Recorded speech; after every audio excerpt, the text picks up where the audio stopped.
All right. Okay. All right. Hey, welcome to the first episode ever. First ever episode. This is the first time, episode number one of the Weldmonger Podcast. There's a first time for everything. Now, what do I mean by that? Well, there's a first time for a YouTube video. There's a first podcast. First time you ever started welding, first day of welding school. We're going to talk about all those things in this episode, this very first episode of the Weldmonger Podcast. It has been a wild ride since that first grainy video I uploaded 17 years ago. And so I'm going to give you I'm going to show you a couple little clips of a couple of my first videos. You'll kind of connect the dots a little bit as we go, and I'll tell you why I'm showing you those videos. But Joey, pull those up. All right, you can see this. Look how grainy this is right here. Going in and out of focus. I had a crappy digital camera I bought on eBay for about $100 for my wife's real estate career. And it took video also, but not very good video. But that's all I had. That's all I had to work with at the time. And I knew a lot of people were having trouble with vertical uphill MIG welding, short circuit MIG. So I thought, well, let me just see what happens if I put the camera and turn it on. So what I'm talking about in this video is a little upside down V technique. I didn't get an arc shot. Again, this was a really crappy video camera, low resolution. But I described upside down V technique for welding uphill with short circuit MIG. That's about as bad as you can get, I think. But I uploaded it anyway. And I guess the lesson in that is, even though it was a crappy video, even though I got a lot of comments saying you'd get run off if you did that where I work and things like that, I went ahead and it's still up today. As if nothing else, as a reminder that you have to start somewhere. And if I hadn't uploaded, if I hadn't got started, then I wouldn't be where I'm at today with now I can edit a video and I can get an arc shot. And so that's the lesson in it is start with what you've got. Don't wait, and then improve. During this time at YouTube, this is 2007, remember, YouTube was pretty new. There were hardly any decent welding videos on YouTube at the time. And in fact, I was using other people's videos on my website. And that's why I got started doing my own, because they would take them down and then I'd have a big blank space on my website. And that was no good. So I just, well, I gotta have to figure out eventually how to shoot my own videos. And so I just got started. And gradually I got better cameras, learned how to film an arc shot, and learned how to edit better. Hey, Joey, can you pull up that other video where I've got a goatee and I'm talking about wire feed speed? So this video is in a booth of the training area at Delta Airlines Tech Ops. This is after hours, staying over here, just practicing filming video. And this is just an explanation on how to set wire feed speed if you come across a MIG welder that doesn't even have any increments on it or got nothing but a pair of vice grips clamped on the wire feed speed. You know, how do you set wire feed speed on a strange machine? Like if you were parachuted in somewhere and you had all your dials were written in Chinese or French and you had no idea how to set the machine, how would you do it? And that's what this video is about. And you know, I look different. I look different now, don't I? That's life. And this video doesn't even have any welding in it. It's just strictly me explaining how I would go about setting wire feed speed and voltage if I came across a machine that I was totally unfamiliar with and maybe didn't even have any increments on it. How would we all get put in these kind of circumstances sometimes, but the point is, this is another example of how I just was getting started. Okay, I was just trying something and getting started and trying to improve. You're probably wondering why I'm even showing you these old clips. Well, it's just kind of, I'm setting the tone. This is the first time type thing. There's a first time for everything. There's a first time for my YouTube videos, first time for me shifting gears and working from a pipe fitter to aerospace welding. There's a first time for a new podcast. And there's a first time for one other thing. It's a really big announcement I've got for you, but I can't tell you yet. Stick around. I'll let you know a little bit later in the podcast. All right, sticking with that theme of first times, you know, my first time welding was the day I started welding school. I'd never struck an arc, never been close to anybody that struck an arc before my first day of welding school. In fact, I wanted to be an auto mechanic, I thought. and the auto mechanic program at the FABTECH school was full. They had a waiting list. So that was a no-go, but I happened to move across the street from the welding instructor at that school, and he said, I can't help you with the auto mechanics thing, but I get you in welding right now. And I said, let's do it. So that's a first for me. It was very strange territory. But there's a first for everything. There's a first time that you ever strike an arc. There's a first time that you TIG weld. A lot of people that already stick and MIG want to learn how to TIG weld, or maybe vice versa. Maybe you only learned how to TIG and you want to learn how to MIG. So there's a first time for everything, and you're going to be about as bad as you'll ever be on that first thing, that first day of doing it, and then you want to just try to improve. So I've got some ideas on how to get started. If you're out there and if you're interested in getting started in welding, TIG, MIG, stick, pipe, anything. If you're interested in getting started and you just don't know where to start, I've got some tips for you. All right. I think it's a good idea for everybody to go to welding school of some type. Now, I don't necessarily mean go to an 18-month or a 24-month program.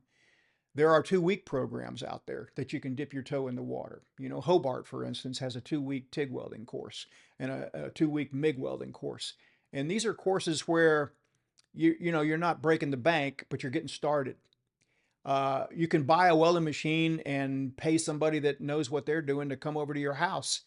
Even if you have to pay them $100 an hour, you'd be money well spent, as opposed to just walking on that hamster wheel, making the same mistakes over and over again. Or of course you can watch YouTube videos. I got a lot of them, but I think there's no replacing having somebody like your uncle look over your shoulder and tell you in real time what you're doing wrong, and then tell you how to correct it, and then get you started off on the right foot.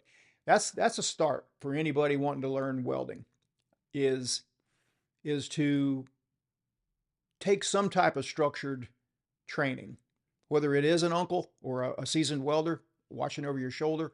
Go into Hobart for a couple-week class, go into Lincoln for a couple-week class or a 1-week class. These are great ways to get started.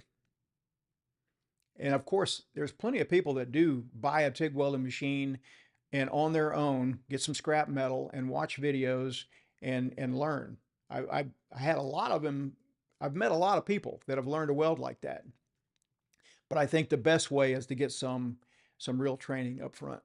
Okay. I plan on making a lot of podcasts. I've got a lot of ideas for different topics, at least 80 of them just written down off the top of my head. I'll try not to go down too many rabbit holes. I've been known to do that before. I'll also try to break these up into short segments and timestamp the different topics in the YouTube description, so it'd make it really easy to get to the meat and potatoes or hit a certain topic that you're curious about. The best way to experience these podcasts is going to be on YouTube, because we're going to have some visual aids, some clips of prior videos and things like that. If you have suggestions on guests you'd like to hear me interview, or certain product reviews, certain topics, certain welding processes, safety, equipment, certifications, things like that, just leave a comment and we'll see what we can do to get to them. We're starting fresh here, so everything's on the table. So, all right, a question that comes up from time to time is, when did you know that you were a halfway decent welder? And by the way, I consider myself above average. That's about not much more than that. I have been fortunate enough to work around some really good welders, so it'd be hard for me to say that I'm top notch in the top 0.1 percentile or anything like that, but definitely above average. So I would say when I knew that I was a halfway decent welder was in welding school. When you're in welding school, you kind of get to compare your work to everybody else's. It's a normal thing to kind of get into some healthy competition. Your guy in the booth next to you, he shows you what he was able to do that day, and you compare it to yours. And I could tell I was a little above average at that point. And then my very first welding job was before I even got out of welding school. We had a winter break and several weeks off of school, and there was a nearby shop hiring. The instructor said, "Hey, don't tell them you're only going to be there for a few weeks. Don't worry. nobody's there for more than a few weeks because it was kind of a sweatshop. And so that was just a whole bunch of stick welding, big 3/16 diameter rods. But I knew while I was doing that I was a halfway decent welder. I could make a good seven, or these weren't 78. They was a 110/18 bead. I could make a good 118 bead on high strength steel, and I made lots of them. On that particular job, burned 50 pounds of those rods a shift, and it wasn't a good job, but I learned a lot at that job. But I kind of figured, okay, I can do this, but I also knew from that one job that this is definitely not what I want to do for a living, work in this shop or any job like this where you're doing the same thing over and over again. And so there's a lesson in that. If I hadn't taken that job, I probably wouldn't have had that epiphany where, okay, I'm not doing this for the rest of my life. I'm going to go back to school, make sure I finish up and get pipe welding under my belt and be able to pass a 6G test and go make some better money. So as I got on those jobs, I could see that I was above average too, and a lot of it, there were plenty of welders better than me, but I was above average because I would pay attention to other people's welds. Definitely, I think that's part of being a welder. How can you help but not? We all inspect carnival handrails, carnival rides. You know the drill. Going down the road at 80 miles an hour, you can't help but peek over next to you and see that aluminum tanker truck, see how the welds are looking on there. It's a disease, but we all do it. And then another question has come up, like, when did you know you had something with welding tips and tricks? I actually started weldingtipsandtricks.com, the website, almost a year before I started YouTube. And I just kind of felt like I had something to say. But that's not the reason I started it. I started it because I needed an exit strategy. It's no coincidence that Delta Airlines filed for bankruptcy. That's where I worked in 2006, and I started weldingtipsandtricks.com in 2007. I was looking at an exit strategy because pensions were frozen, pay rates were frozen. I was in a position where I didn't make overtime, and so it was kind of like, all right, what now? So I had tried a few other things, and they didn't work. They were not welding related. And so I thought, well, let me just see if I can create a website and talk about what I know and teach other people what I have learned over the years. And it got traction pretty early on. And then I started the YouTube channel because I was using other people's YouTube videos. There weren't many, but I found a few decent ones and I talked about them. I put them on my website, and then inevitably those people would take their video down and I'd have a big blank spot on my web page. And I thought, that's no good. I've got to learn how to make my own videos. And so I got started, and probably the first 30 were rough, really rough. And but as with anything, you suck at first. That's just normal. Golf, guitar, welding, making videos, you name it, you're going to suck at first. And so I gradually got better and got traction. Fortunately, it was a timing thing. There just wasn't much to watch on YouTube in 2008. And so I got lucky there on getting on that early, and then I just tried to get better. But I genuinely tried to teach something with each video. I think that really helped. I am, I think, a teacher at my core. It's natural for me to help and teach people what I know as far as when it comes to welding. And so it all came naturally as far as that goes. Getting in front of a camera did not come naturally. Shooting and editing welding videos did not come naturally, but at least the teaching part of it did. All right. Each podcast episode, I want to try to have one quick tip, one sponsored quick tip. This week's quick tip is sponsored by my online store at weldmonger.com. The tip is the old ABC, always be comfortable. And that can mean a lot of things. It can mean having the right gloves, having nice, soft, supple TIG gloves to feel the TIG wire. It can mean a TIG finger to help you glide along next to the weld. It can mean a comfortable welding helmet. But always be comfortable. Now, the truth is, you can't You can't always be comfortable, but you can be as comfortable as possible. And I say that because I'm just remembering, being under a pipe, laying in the mud, and the pipe is a little too higher than you'd like it to be, but not, and so you're tensing your stomach muscles to try to even hold steady, and there are just times when but then you look over and you see some guy's gone to the trouble of making a plywood wedge with a pillow on it, and now he's comfortable, and you're shaking like a dog trying to pass a peach pit. That's not comfortable. You want to be as comfortable as you possibly can. So a TIG finger, with your TIG welding, if you're going along a long seam on hot aluminum and your fingers are screaming at you to quit, you won't have to quit if you're using a TIG finger. That's the tip of this week. And getting back to the theme of firsts, I've got an announcement to make. This year at FABTECH in Chicago, Weldmonger store is going to have a booth. That's the first time we've ever had a booth. I'm going to play a real cool clip here to kind of give you an idea on what that's all about.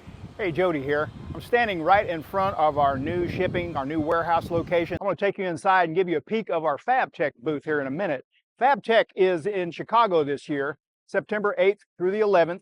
We're going to have a strong presence at FABTECH this year. We're partnering with EASYkleen and PrimeWeld. There'll be live demonstrations, some cool giveaways. We're going to have a booth. It is B37072.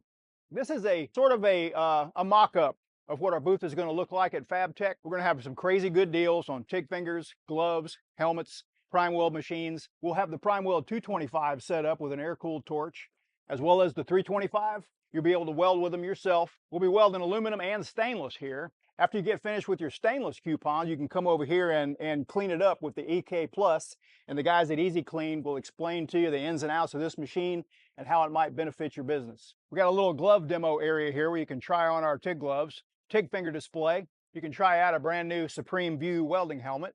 And inside the welding booth here, we're going to have Brad Goodman, aka Deep South Dime Stacker on Instagram. He's going to be welding aluminum, showing you his techniques. He'll be doing some stainless steel. You'll get an opportunity to hop in here and weld yourself if you want to. Starting September 1st, you'll see a complete overhaul of the Weldmonger store at weldmonger.com with FABTECH pricing. We're going to have PrimeWeld bundles for the 225 as well as the 325. You'll only see these prices during the first week of September. We're going to have EK Plus bundles with special pricing. These deals will run from September 1st through September 12th. FABTECH is the biggest welding trade show in North America. Of course, you can see demonstrations and see equipment that you couldn't otherwise see in person, all under one roof. That's great. But the best part about it is just being around like-minded people for a few days. It gives you a shot in the arm if you're burnt out a little bit. I really enjoy FABTECH, and I highly encourage you to go. And all the info you need to sign up to attend can be found over at FABTECHExpo.com. It's completely free to attend, so if you plan on making it, make sure to stop by our booth. Here are the details. The show runs September 8th through the 11th. And our booth number is B37072. It's in the North Building, Hall B. All right, here's a clip of Mason with Vermillion Welding using the EASYkleen to remove the heat tent on a cooling tower they built.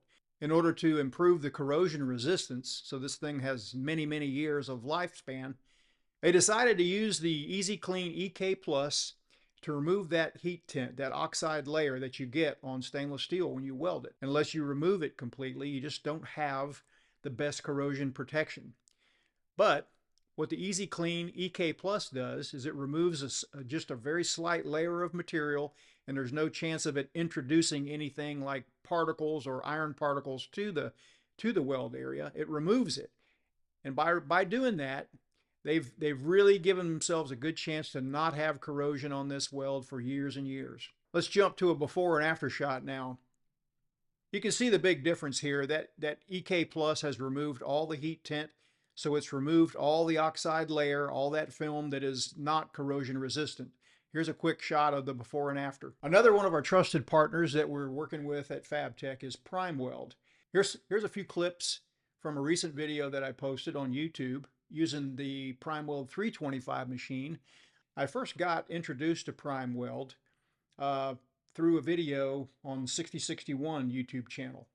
And he tried it out and basically said that they wanted to send him one, and he told them If it wasn't any good, that he would just send it back to him. But if it was good, he would show it on a video. And so he did have that video out, and he kind of recommended it as a really good, affordable TIG welder.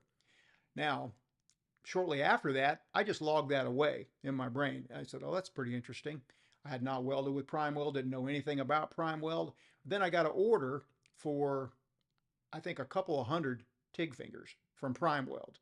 And they were wanting to sell them and as well as put them in with some of their machines.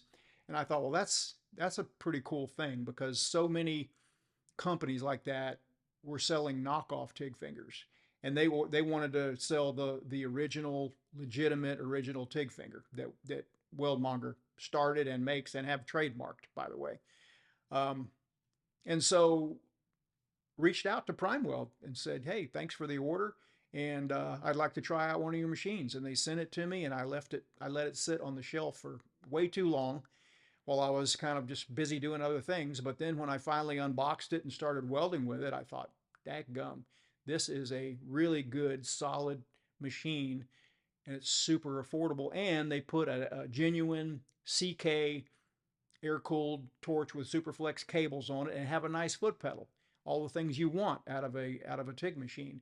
So I put them on the store, and we started selling them, and it's been a great relationship ever since. This whole journey from that very first video to this podcast has been powered and supported by the welding community. Every like, every comment, every subscribe has helped me along the way. People like you who watch, share, comment, and want to keep learning are what's keeping it going, and I'm really grateful. So that brings me full circle to firsts.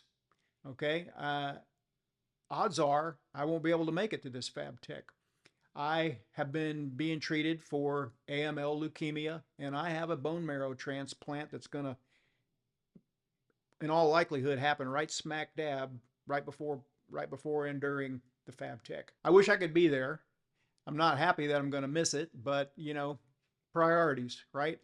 And so I appreciate your prayers. I appreciate those that have been praying for me already, and your good wishes as well.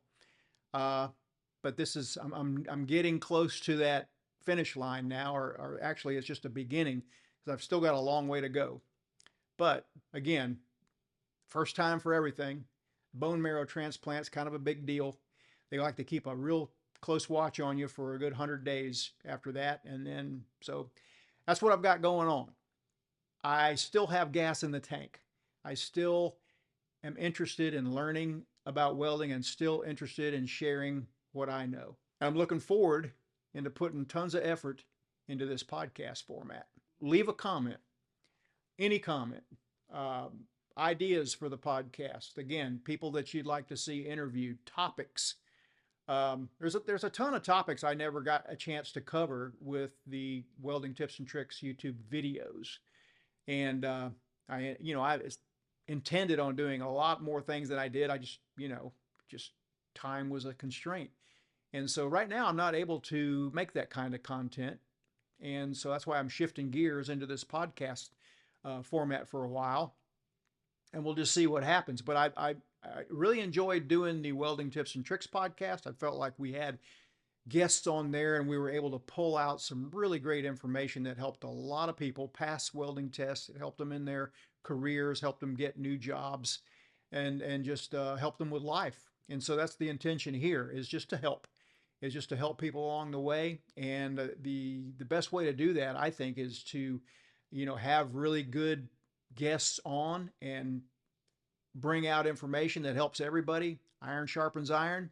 And that's what we're going to be about here. It's just a fifth grader helping a fourth grader. Well, thanks for sticking around. Thanks for listening or watching this first episode of the Weldmonger Podcast. Future episodes will cover different topics and have guests on, so stick around.